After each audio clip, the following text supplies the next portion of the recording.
Welcome everyone to another episode of the All Systems Go podcast.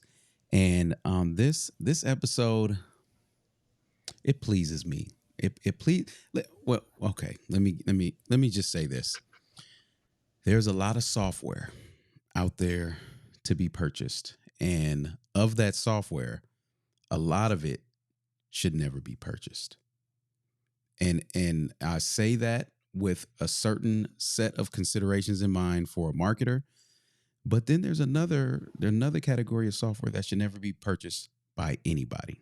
So what I have the pleasure to do is walk through some of the I'll say case studies in some of the ways that people have erroneously selected and implemented software. And the goal is this, not to necessarily put anybody on blast, more than help you all navigate and do what are we doing this season, everyone? Strategically selecting software for the intelligent implementation of it. So I figured, who better to kick off our new season of software selection strategically than my very own certified automation service provider, who has been on this podcast maybe 4 times now, and 5 5, and will be more. By the way, I'm glad to have people in my rotation like this, but it's none other than Kronda Adair. Many of you who have been following the podcast know of Kronda. If you don't, Kronda's bio is as such: from humble beginnings to making $500 a website 10 years ago. Her obsession with marketing has led her to a love of, watch this, pairing technology and great marketing strategies. So she's the founder of Carvel Digital, where their mission is to help mission-driven service-based businesses use content to sell their services so they can scale without burning out in the process. She provides marketing intensive VIP days and can help you craft a strategy to deploy your content to the right people at the right time so your prospects show up ready to buy from you. Karan is here to help us navigate this. How and what's even better is Karan just recently, at the time of recording, wrote an article about which software to avoid. Okay, to help you all not make terrible decisions when it comes to software. So I have her on to share her expertise around that. We're going to talk through the article. I'm going to jump in and add some of my not so great experiences so you all can learn from us, and hopefully we can save money and shave hours to days to weeks to years, hopefully. I guess hopefully not, for you using the wrong software, hitting your head. Kronda, welcome to the podcast. How you doing? I'm good. I'm so happy to be talking about this. I feel like I've been on this soapbox for pretty much my entire career, and yet there's still people out there who are making these decisions that, the title of the article is Bad Software That's Costing Your Business. And one thing you didn't mention in your list of things was the stress. People are so stressed out, either because they find out the hard way they can't do what they need to do. That's one source of stress. Then when they have that realization, then they realize they have to make a move. And sometimes that transition can be really painful, especially coming from some of these tools that really just want to keep hold of your data. So I'm really happy to be here and be talking about this. Yeah, I'm so glad you mentioned stress. And I want to mention, for those of you who are just jumping in and have not had a chance to listen to the previous episodes, there was one that I had called Platform Imprisonment. And you find, I send that one out all the time. right? You will find yourself in this case. We've all been there, and you will be there if you haven't yet. But it happens when a platform is just locked down. It is okay with getting your data in and doesn't allow you to get data out. And then there's another episode that we created around software selection and why you can trust automation service providers who are certified with this, and the fact that usually the person selecting the software for your business is you. and you're like the worst person ever. And no knock, but what do you know about software? Like, Mhm. those of you who are listening, I want you to like make an honest assessment. Look yourself in the rearview mirror if you're driving briefly, the mirror at home, and say, what do I actually understand about software online? And that's another thing that leads to this, Karana, because there's no checks and balances to say, hey, don't do that yet, do this. So it's kind of like the Wild Wild West. Yeah, I mean, order of operations comes into play. Like, at what point in your business do you need certain software? If you are going on to, a lot of people when they're in the beginning stages, they just want something that works and that's easy, and so they do, whatever the crowd is telling them to do. And I am not against that. Like, that's a reasonable thing to be doing. What I really have a problem with is just the ignorance around, what's going to happen after that? What's going to happen when you grow out of that software, and just making that decision, like having that information, knowing what you're going into. If you still want to make the decision, but then at least you're going in and you're aware. Yeah. You mentioned it in your article, and we've talked about it quite a bit on the podcast about not buying software but hiring it. And it's the premise of making sure you have a job description clear so that when you go select the software, you know exactly what it's going to do. Karana, share with us, how do you approach creating such a job description for the software that you're planning on using? Do you sit down and write? Do you have a list that you go through? Is it a whiteboard section? How are you going about selecting or documenting the criteria for to hire the software? Yeah. So I just actually went through this with a client who's, being forced off of a platform that is literally breaking down. So one thing is, don't wait until you're forced. Just that's gonna be a tight spot you don't want to be in. And so I just really quickly was like, well, what is it that you need? What is it that you're already doing? What's your process? And we talk about this all the time. You have whole episodes dedicated to talking about process, and everything that you do in your business and in your life too involves a process. And so you have to look at that process and you have to say, what are the steps in this process? What is the data that is collected or, sent out in this process? And really document that. And then when you've done that, or if you're doing that in conjunction with some, I do this as a consult, right? Hmm. Once you've done that, then someone like us can come along and say, okay, of these processes, software could handle, 70% of this Yes. potentially. And then we take that, just with the knowledge of having used so many different tools and produced results with so many different tools.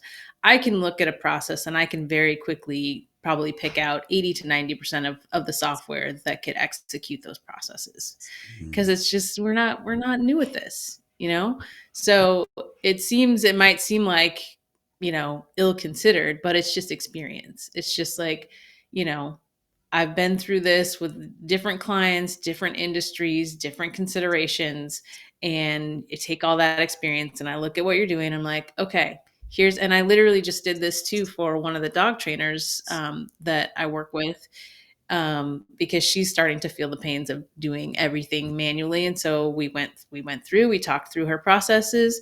She wanted to streamline, client inquiries and all these things. And so I could say, like, I literally gave her a database and I'm like, here's the things that you're going to need now. Here's some things you might need later that I approve of, so you don't have to come back and ask.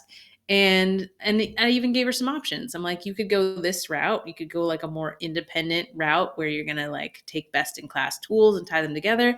Or you could do this, other option where you have some things that like work together and you don't have to have so many different tools. Yeah. So that's kind of the process. It's like going through what's the process, what is the data involved in the process, and where does that data need to go. Yeah, that's really good. And when you speak of data, I just want to reiterate and highlight one of the most critical data points for every business is their CRM software. You want to be able, Hmm. you want to ensure that the software that you're using is bi-directional. It can get data in and out of your CRM software fairly easily. So that's just a note, everyone. Let's jump into some of this bad software, Kronda, and I'm gonna be nice to you all today, and I'm gonna give some context and say when we say bad, we mean bad through the lens of marketing effectively and streamlining and increasing your efficiency. All right. All tools are not created equal. And some of these that we don't like is, remember, it's from that lens of a marketer. You may be like, but I'm a branding expert and I love it. Okay, good for you. But if you're actually going to produce results online, stay away. How about that? Okay. Now that's the nice version. There's one tool. I'm just gonna say this up front. When we get to this one software, I will not hold back. I'm just warning you all now. I've been abused for a long time. And I've got to speak. All right. So looking at WordPress, not WordPress, looking at website software, there's a platform that we're not even going to waste any time on. I call it the single parent platform, and it's GoDaddy, but I call it No Daddy. Call it No I Daddy. call it No Daddy as well. So nobody should be using GoDaddy. It's the single parent platform. Just okay. Yep. Let's go. I actually have a keyboard shortcut of No Daddy, and it just spits out the link to my article that talks about why you shouldn't use Go. You literally just Google my name and GoDaddy. You can find the article. Like it's been done. Yep. Don't Yep. do it. Many reasons, everybody. Many reasons, but what other website and we'll bunch in landing page software too, Karanda. What type of software should people be mindful to beware of? I'm just gonna say, Wix, Weebly. I talked to someone with a very successful business, still on GoDaddy Page Builder, like all of those sorts of tools. I just think of those as like Lego blocks. Like you could build a cool little, Star Wars action figure with it, but like you're not gonna build something you're gonna live in with that, right? Uh, you know, I I have not yet met $1 million business owner who's using Wix for their foundation for their That's a good point. website. Good point. Um, it's just, like use it for your Beyonce fan site. There you go. You can use Wix for that. Because again, we're going back to the marketer's lens, being able to integrate well with a variety of tools, being able to have your landing pages on there, having good SEO, those hosted services, it's not great to try to do SEO and improve that on there. Squarespace, I'm not mad at Squarespace as like a starter kit, right? Mm-hmm. Again, going in knowing like, okay, I'm doing this so I can get something up, but when it's time to get serious and you need to do marketing that encompasses different platforms, integrating, email marketing, all those kinds of things, you're going to want to level up. So Yes. that's it on the website. And I will say ClickFunnels, I just I it's like the broiest of bro. you know and I try, like, there's not a lot of software companies out there that are actively anti-racist. I would say MemberVault is probably the only one I've come across. Mm-hmm. um Maybe ConvertKit. Nate's doing pretty well.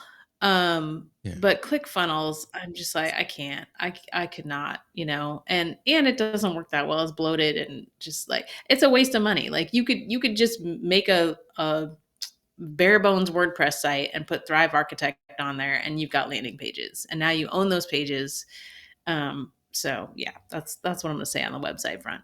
Yeah, and I would say the broness to ClickFunnels really did open up a huge opportunity for platforms like FG Funnels, to come around Hmm.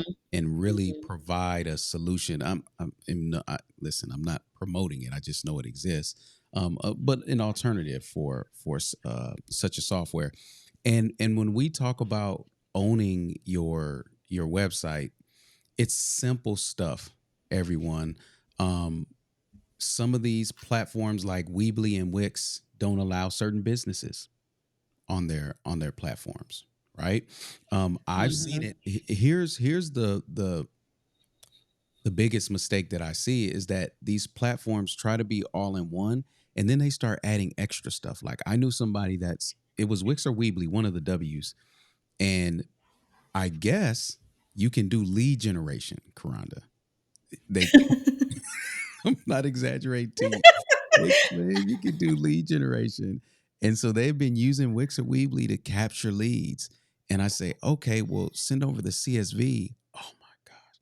It was the worst formatted data that I'd ever seen. Like it was inconsistent for one. I'm like, how do you have dates of origin for some contacts and not others if they all filled out the same form? How is this possible? And I think that's the true danger is that once you get sold into these types of platforms, by nature, as your business grows, you want to get more out of it. And then they try to give you more. Mhm, and they just give them more and more and more, and just it's so hard to extract Yeah. yourself. It's so true. And while we're on that, actually, let me throw in an honorable mention for signing up for these services using your Google or your Facebook or whatever account. They try to make it Mhm. so easy. They're like, "Oh, just sign up with Google. You're already logged into your Gmail." You're like, "Oh, yeah, that's so great." I cannot tell you, like, every maybe 2, 3 times a year, like, I just throw this out on Facebook and people are like, "Oh my god, wait, why shouldn't I do," you know? And when it comes time for you to have a team, and then you wanna share access to that thing, Yep. and then you realize you have to give that VA from Upwork your Google admin like login in order for them to act. No, it's not we're not doing Yes. that. Friends don't let friends. Yes. So if that's you and you've already done this, just go and send an email to support and request a regular old email and password login, and then you'll be good. Yes. Yes. I agree. And remember everyone, if you do have Wix and Weebly, you also just want to be thinking of marketing growth. How how do I put pop-ups on those websites? And if I can put a pop-up on there, how do I do UTMs to where I can start to track where leads come from, stored in fields that are sent to my CRM system? There I can go on, but there's just trust us when we say, as your marketing matures, you are going to mature beyond it. So why not start in a platform that can handle that maturation? So on the email, Yep. Begin on, as you go on. yeah, right. On the email, what are you seeing to stay away from these days? Or be buyer beware, we'll say. Um, well, MailChimp is always on my hit list. And I was talking to someone who, I think that he works with clients on MailChimp, and he's like, "Oh, they've added a lot of stuff." I just can't get behind it. If nothing else, the fact that they are still charging you like for the same contact to be on multiple lists is just like, what are you doing? That's like, Yeah. Apple took forever to get the stuff. I know you're an Android, so you'll laugh at this, but right, but Apple takes forever to get the stuff, right? So it's like back Mhm. in the day, it was like everybody else could send photos via text message. And then Apple comes in like, "Well, we've got photos." I'm like, where you been? Right. So that's how I feel about MailChimp and their double charging. And it's just it's almost Rob and Kennedy, our friends over at Email Marketing Heroes, they'll go on a rant about this every once in a while. And it's almost more like, rather than trying to keep track of what to avoid, just understand that you should probably end up on one of the big, like 3 or 4, if you're going to be serious about marketing automation, Yeah. right? Yeah. So that's Active Campaign, Keep, HubSpot, Entreport, Yeah. right? Yeah. And if you're a creator and you don't need custom fields and like automation like that, ConvertKit is like very popular. I'm not mad at ConvertKit for the people Yeah. who like it and it does what they need it to do. But that's pretty much it. People come to me and they're like, "Oh, I've got, constant contact or what?" And I'm like, "Why? Why are we still doing Yep. this?" Yep. So, I do like MailerLite. Again, talking about the starter kit, Yep. right? Because people are like, well, if you don't like MailChimp, MailerLite. I think MailerLite has a great user interface. I think they have a lot of, good features. They allow you to create landing pages. So if you're on Squarespace and you want to do email marketing, you don't want to try to futz around with, getting a landing page and trying to connect Squarespace to something, which is a total pain. MailerLite, great option. I met a business owner with a $500,000 a year business and 15,000 contacts in MailerLite and was doing great. Yep. Yep. I'll say this. I'm gonna double down on MailChimp, and the reason being is because I feel like they've really raised their prices, and the offering, they've added a bunch of features, but it's for people who have never seen anything like that before, right? So they've Mm-hmm. journey builder, and if you've never used marketing automation software, it's like, oh my gosh, look how visual it is, but it's so limiting. It's not drag and drop. Where do they do that at in marketing automation world? Like everything is pretty much drag and drop. There's no copying, there's no multiple triggers, there's no dynamic wait states. It's essentially what HubSpot's visual workflow builder was about 8 years ago. And MailChimp Yeah, they're late to the party. customer journey builder. And I wanna just do my annual disdain for Constant Contact. I just wanted to let you all know I'm still never ever ever going to accept them as a email platform. But watch this. Watch how I soften the blow a little bit, everyone. I understand their place for nonprofits. I do. So a lot of their nonprofit pricing and their nonprofit packages are very friendly. So I get it. I would rather listen to me well. I would rather you use constant nonprofit. I would rather you use Constant Contact than like a spreadsheet or some way of BCCing in Gmail all of your contacts. All right. See, I can be friendly. I can be friendly, but let me tell you this, marketer, if I ever find a marketer that's like, "Hey bro, Mm. hey, look, let me show you my system." And it's Constant Contact. Karan, I don't know what I Immediately no. I've seen all I needed to see. right. Right. Goodbye. Good to know you. There's nothing here that we need to further build on. Throw them off the island, get Right. the hook. Yeah. Get out.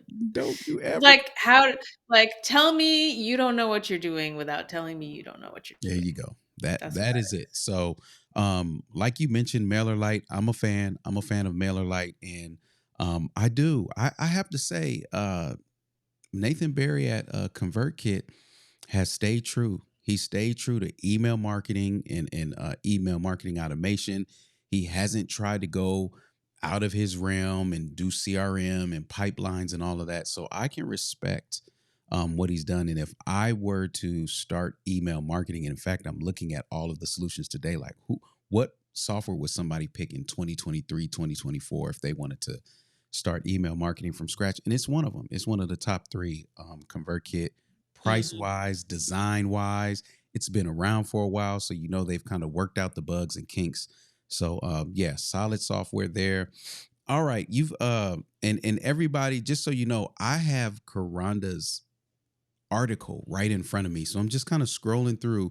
If at any point you're like, "Hey, I want to read the article for myself," we'll have the link below in the show notes. So just go and click to the show notes from your podcast app, and you'll have that link, and you can follow along with us.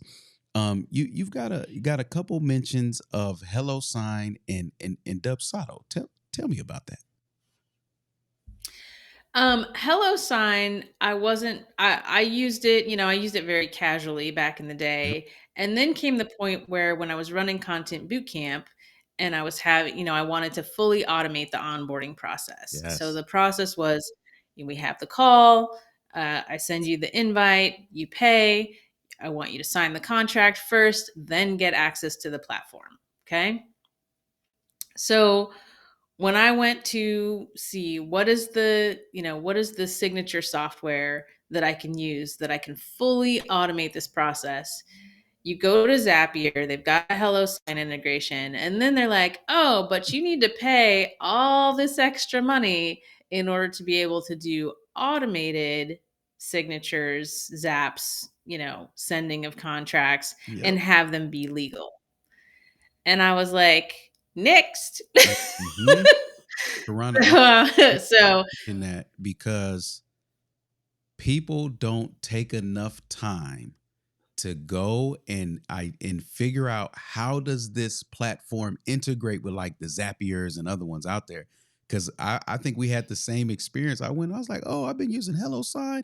It integrates with Dropbox. So whenever somebody signs something that's right in my Dropbox, I'm gonna automate the process.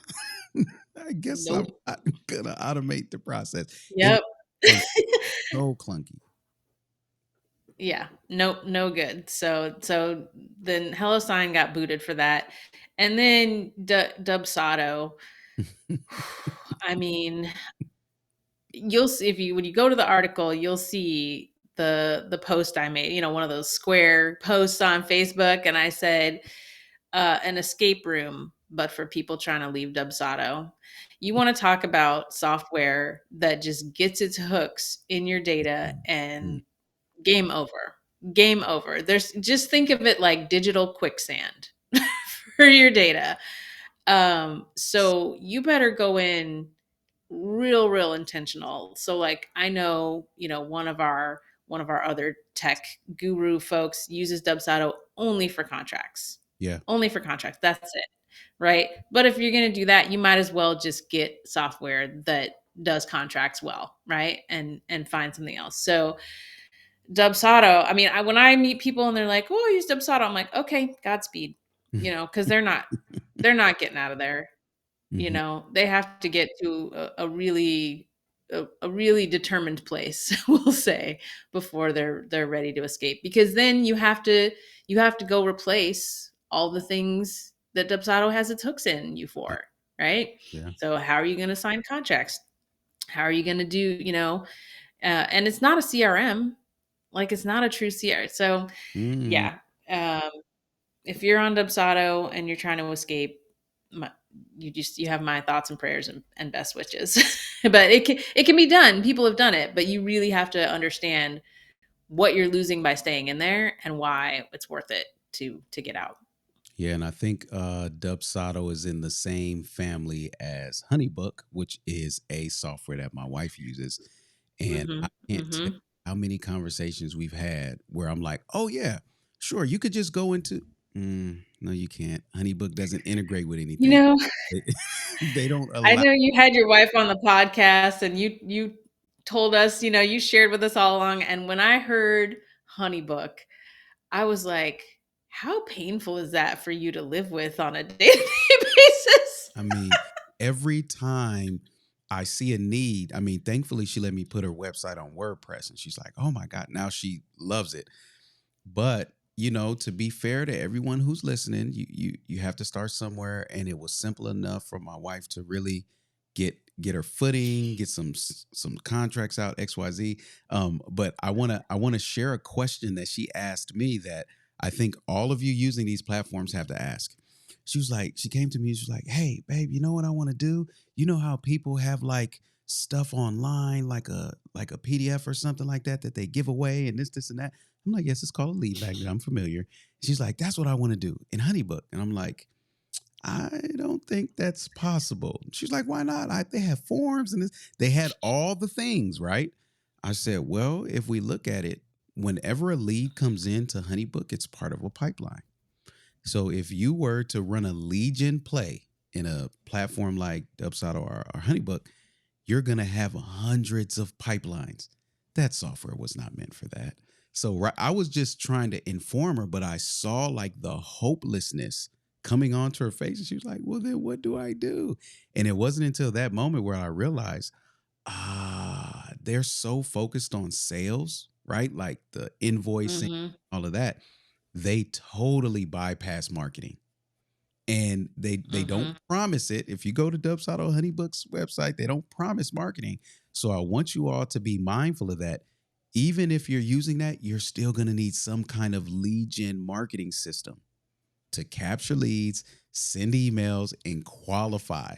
So either way, you're going to be And running two you have CRM. a marketing system that doesn't talk to sales, that's You see, and that's the right? Because I can't integrate anything into these programs. So the only way for one contact that's in my marketing system to get into my sales system of Dubsado or Honeybook, they've got to fill out a Dubsado or Honeybook form. And guess what? I can't pass data in pre-fill hidden fields and link it so I know they came from here. It's just disjointed. And I want you all to be mindful of that. So we're not, again, this is worth repeating. We're not here to like make you feel bad about your software. We're here to make you feel glad that you now know why you should be looking or thinking about other softwares that can do other things. So I've got to jump down. You've got Survey and Typeform, SurveyMonkey and Typeform on here. Before you go and talk about SurveyMonkey and Typeform, I just have a question for my listeners. If you're using SurveyMonkey right now, the one question I have, why? And then my follow up is how? How are you, out of all of the software that is available, how is it still being selected? It is the most archaic closed system that does not integrate. It doesn't make capture easy. Like, I don't, how do these companies, it's got to be like enterprises or something using this software when there's such, others. I had one client that was using SurveyMonkey for lead gen. Don't ask me how. Like, and yeah. And I was like, yeah, this could be way easier, way easier. And they protested when I tried to improve it. Wow. So, we built a whole other system for them on Jotform. I'm not sure if they'll use it. People get entrenched. So, yeah, I don't think I need to say any more about SurveyMonkey, but let's come for Typeform Oh because my everybody seems to love that one question per page. And I don't know about you, but as a form filler outer, God. I find that extremely irritating. Just show me what you want to know. Maybe page it out. If it's really long, maybe like 2-3 pages. Okay. But one question per page, like, come on. So that's my beef with it. I know it's pretty, but it's annoying. And then my second beef that I know you share is, again, the integrations on the back end. If you want to have the ugliest tags on the planet all over your active campaign or whatever you're integrating with, go ahead and use Typeform Oh my. because they don't even let you determine and control what tags are going to the system when somebody fills out a form. And that is just like, what century is it? Yeah. And they're really ugly, my friends. These tags are terrible. And one other thing I'll throw into Typeform again, you're talking about people who build marketing and sales systems. We have a very specific skill set and we're looking for specific things. And one of the things that I was disheartened by because there's such wide adoption of Typeform was how they integrate with Zapier. I mean, how they pass that Oh, is really hard to use, especially if you're using drop downs or multi selects. It took me for one form, it took me about an hour to get it connected appropriately. And once that hour was spent, I was like, okay, everybody, we're good. Don't anybody log in and touch anything in Zapier, right? The company, nobody did. Guess what they ended up doing? Changing something on the form. I'm like, no. Now I've got to go all the way and then back. it's over. The integration is just it's just not great. So again, Are we saying never buy Typeform, move out of there?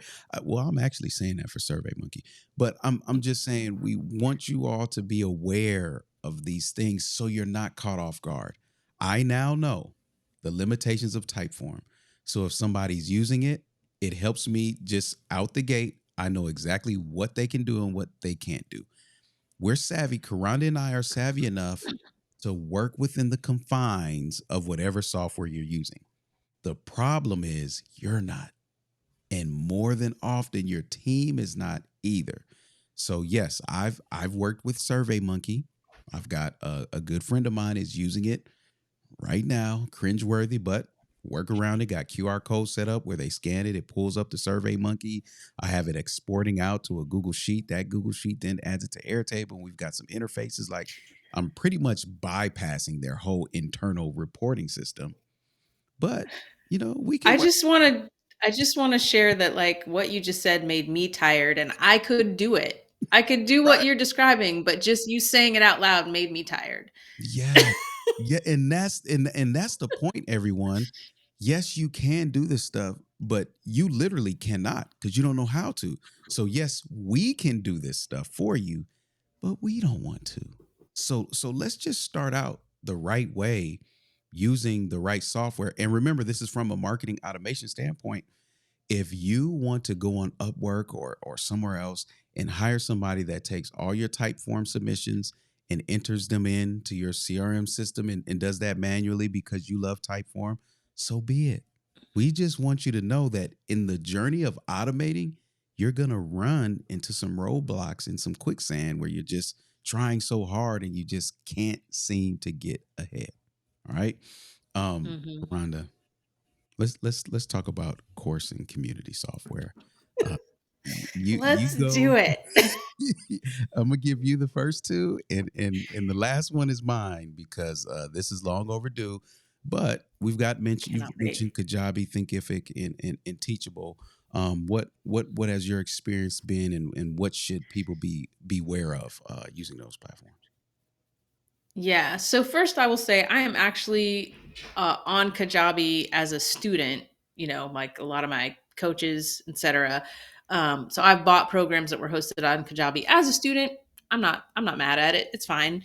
Mhm. Again, when it comes to integrations, right? That's where things break down. So Very key. our friend Ashley from Systems Over Stress makes these beautiful sales dashboards, sales hubs and Airtable where you can get all of your sales data from everywhere that it's coming, whether it's Kajabi, Thrivecart, whatever.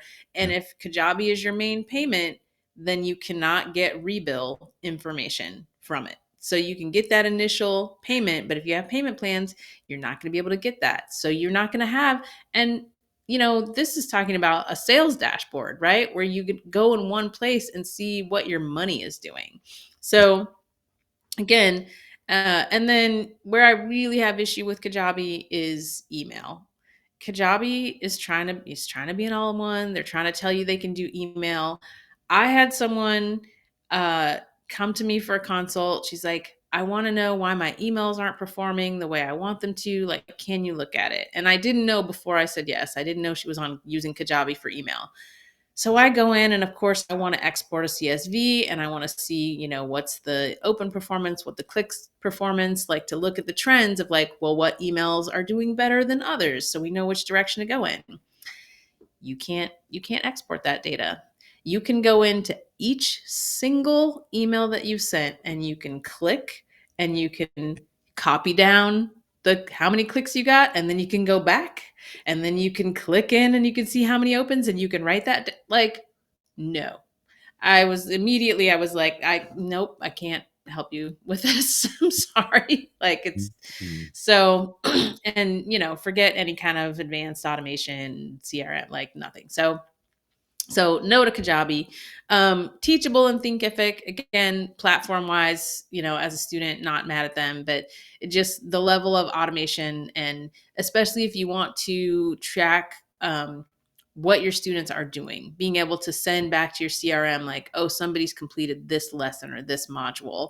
And, if you're trying to make these decisions or you're trying to research on your own, here's a quick shortcut. Like whatever software you're looking at, go to Zapier.com and see what the integration is. If they don't have any integration, turn around and walk away.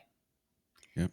And if they have very limited integration, think real hard about whether you want to limit yourself in those ways.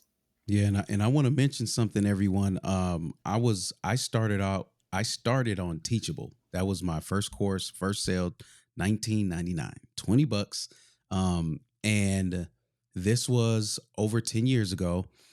And what I had to do to get like website tracking back to Active Campaign, I had to go into the source files, understand Liquid, figure out exactly where to copy and paste the tracking script, put it in there, and then I could see, at least in Active Campaign, the pages that people were visiting.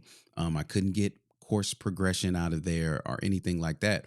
So some of you have never even known a world where you can see what video somebody has watched, how long, how much of the video they've watched. Like, there's so much data in a course platform that's just there, that if you could export it out, you could increase retention, you could increase completion rates, and you can I guess increasing retention is reducing attrition, but you can get better performance by understanding what people are doing and being able to just incentivize them to continue to consume and log in and complete the courses. So it's definitely next level.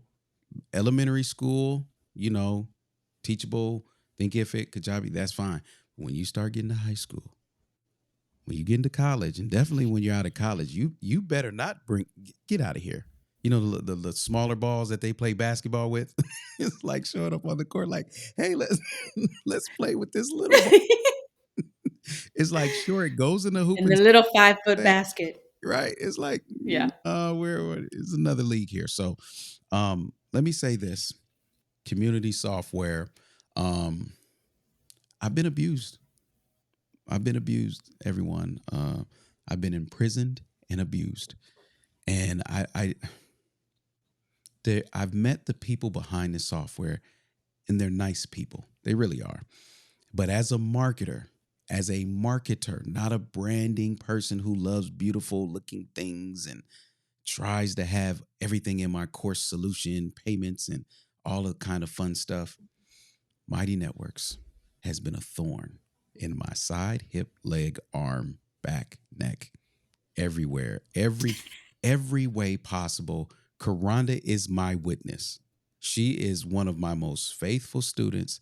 She's been with me since the inception of Mighty Networks, all the way till now. She's seen the multiple variations I've attempted to reorganize. They launched spaces. I'm like, maybe this is it. Let me say this. Of course, it's imprisonment. You can get no data out of it. Hold on. I've got receipts here. Watch this. Here's what I tried to do. There's a Zapier integration that says when a post is posted in the network, fire the Zap. And what I was hoping to do was take the content of that post and put it somewhere. Because my thinking was, there's certain really important posts in your academy or in your course or a community that what I want to do is use a hashtag to trigger saving that post. So I saw the trigger in Zapier. I'm excited. I'm like, oh, wow, great. I go set it up. It triggers. I created a post. It triggers. I go down to look at all of the information. I'm like, all right, where's the content? Missed it. Okay, let me clear my eyes. Okay, let me look again. Where's the actual content of the post? Scrolling through, nothing. How? Just follow me, everyone. How do you have a trigger when new content is posted, but don't include the content? Are you serious? This is what I'll talk about abuse. This is like somebody saying, hey, look, I made some food for you in there. You got dinner, and you walk in there and it's soggy. It's like, I know I'm starving, but even I can't eat this soggy cereal. Things like course progression. It's all in there, but there's no gamification in Mighty Networks to say, hey, if they've completed this course, unlock this, give them a badge, do something. I can't sync the course progression. I use that in Zapier as well. Said, okay, maybe as they complete courses in Mighty Network, I can see it in my CRM through Zapier. Triggers maybe 50% of the time, maybe. Their Zapier integration is never updated. It's just like stuck and stale. And whenever you reach out to them and say, "Hey, can you guys provide this information? Can you this?" Their answer is always, "Oh, sure, export it as a CSV." Who? What? What? So if you're looking to if you're looking to get more engagement, and let me say this too. Let me not minimize the fact that the interface requires more clicks than it really should, right? To do a thing. Mhm. Like click a button, give me a Yeah. prompt, put something in, and that's it. I just think it's over designed, over engineered, over product, but I understand that there is an audience for it. I've seen people who are raving fans of Mighty Networks, and you cannot take it away from their kung fu grip. I'm not one of those people. I have tried so hard. I've talked to the founder, I've talked to multiple people on their team. I've referred people there. I've referred enterprise people there, Kronda. Like into Mm. tens of thousands of dollars a year they're paying this company. And for them to just turn a blind eye to the marketing needs, I'm that's just not their focus. So I'm not going to knock them for that. They're focused on who they're focused on. If you're a marketer and you want a community that has more of an integrated feel, you can get data in and out when people do stuff. You can trigger automation and you can have notification and all of that. Mighty Networks isn't it, everyone. There are other platforms. But it's not There's that. so many other. Yeah, and I know you and Samantha did a whole episode on this, and at the time you made the decision, right? Other solutions were not in existence. Mm-hmm. So you make your decisions with the best information and the best options that you have available. Absolutely. And then when someone repeatedly shows you who they are, then you have to make another decision. And I have several well, I have a client who's on Mighty Networks. I've taken some classes that have an in-person component and then an online component in Mighty Networks. Yeah. And I logged in maybe twice. I was like, I just can't, even the process of getting access, we took a 101 class and then we want to take the 102, and you have to go through all this rigmarole just to get access to the thing. And my real pain around this right now is that this client who's on Mighty Networks wants a certain result, but doesn't want to move. Yeah. And so then you have to have a really hard conversation about okay, we're going to do everything that we can, but understand that client experience, student experience is part of what is going to affect your results. And if it is so hard for people to get into your platform, for people to access your platform, for people to, know where they are in your platform, for you to know where people are in the platform so you can help keep moving them along, that is going to affect your results. And so, you might be in Mighty Networks thinking oh, this is such a pain. I don't want to move, but you also need to think about the long-term cost of providing that experience. And, having been with you on Mighty Networks for this long, I used to tell people, because I've always hated Mighty Networks, Yep. as a participant, and because it's you, that's why, because it's you. And I would tell people all the time, I still tell people, I'm like, if Chris said we were meeting on AOL Instant Messenger, I would go find one of those discs because it's you. But most people don't have that kind of pull when they are Yeah. starting their course journey or their community journey. And so the experience you provide really matters. Absolutely. And I'm going to be transparent for everyone here. My retention, I believe, has suffered because of this platform. I really do. How I intend on using it, how I intend on building community and using it, it just does not fit at all. And I believe I have seriously lost money due to it. And last jab here, search functionality garbage. 100% non-useful. Kronda, again, witness, how many times have you gone there? I'm always Right? emailing you going, where's that one thing? And then Kronda searches for it. I'm like, hold on, wait a minute. Is Kronda being one of those people that didn't use Google? So I go in and I try to search and I can't find it. And I'm like, what is the algorithm for searching? It got to the point, everyone, that I had to move all of the content that was in Mighty Networks onto my website because I can install at least a plugin on WordPress that allows a much more greater search functionality. Even when it comes down to the hashtag, you can type in something with a hashtag and it won't pull the result of every post that has that hashtag. It's ridiculous. So it's small things like that across the board, for me, that makes it unusable. So yes, I am putting the buyer beware tag on it, while I know that there are some people who have like, listen, I built a 7-figure big business on Mighty Networks. I know you did. There's some people that drive across the country in a nice little Honda Civic, and some in a Tahoe, some in a Mercedes. And so you can get to your destination in whatever vehicle you choose to, but that one is not getting me to where I need to be. So, with that being said, give us some last words of wisdom about the backing up your data, how you should approach it, why, and what's the benefit of it. Yeah, so we are huge fans of documentation, huge fans of backing up. Oh, I forgot to say this when we were talking about MailChimp, but I actually did have a client recently who lost her entire mailing list because MailChimp shut down her account without warning.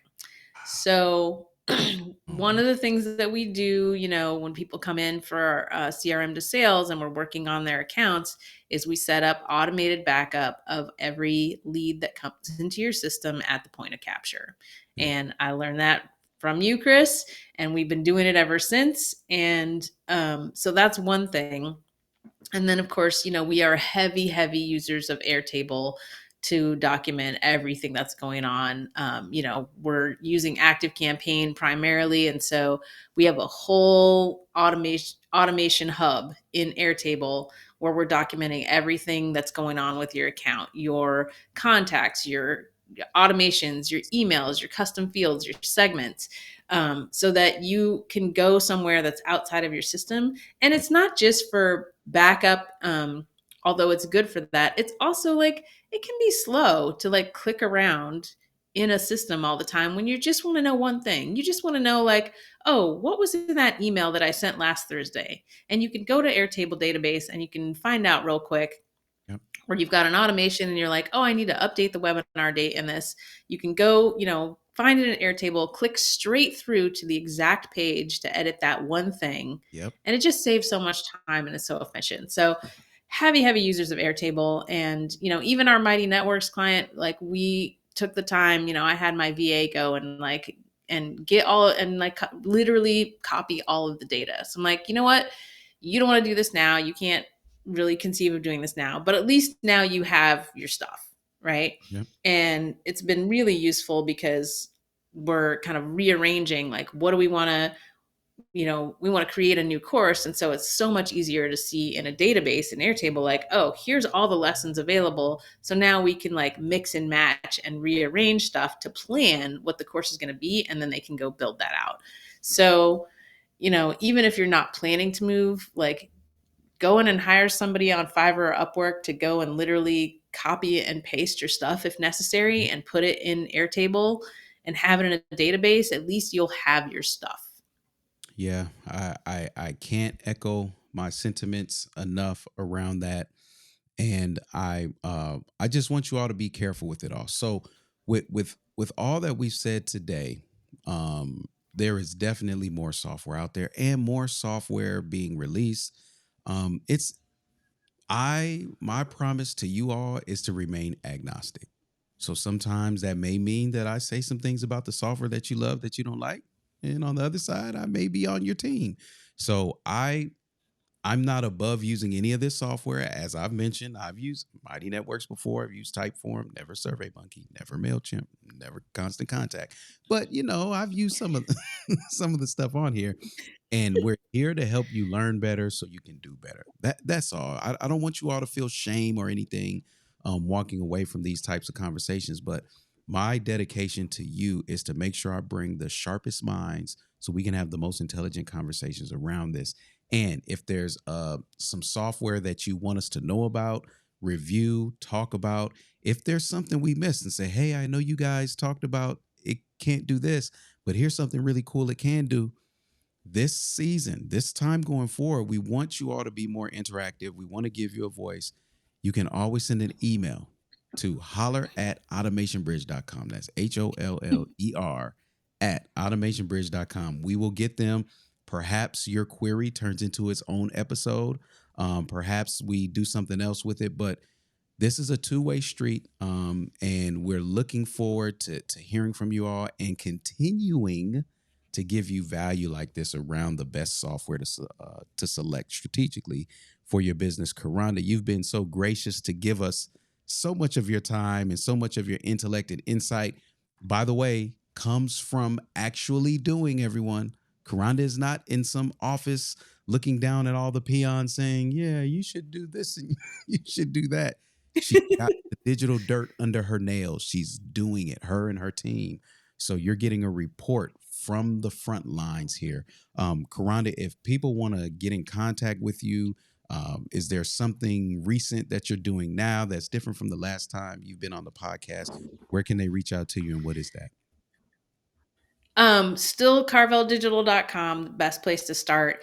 And I will say we do have an update on CRM to sales, which we talked about last time, that we are really streamlining, because I really looked at, what is the core things that we're doing in that first engagement that are going to give people the most bang for their buck. And it's really just that welcome sequence and that sales sequence.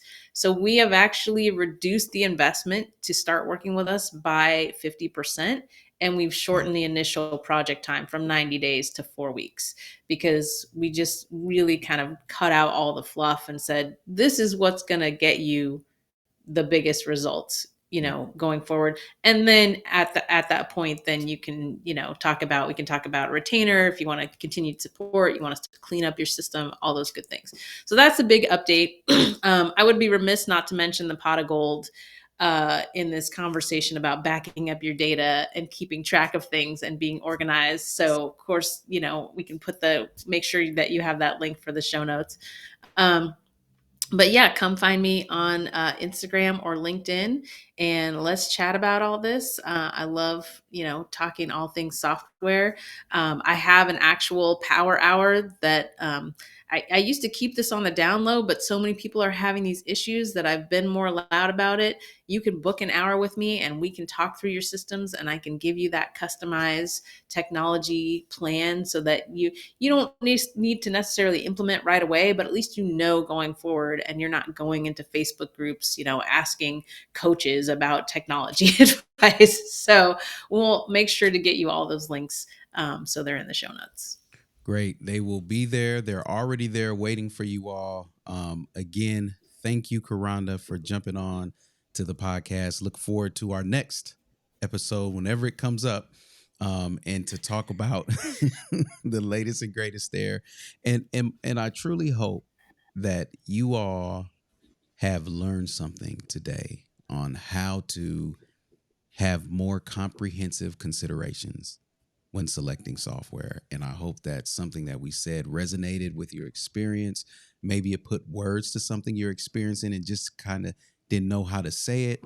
And maybe we exposed you to some new software that you should be using. Either way, we're thankful. I'm thankful for your support and ongoing listenership. So Kronda, thank you for joining us today.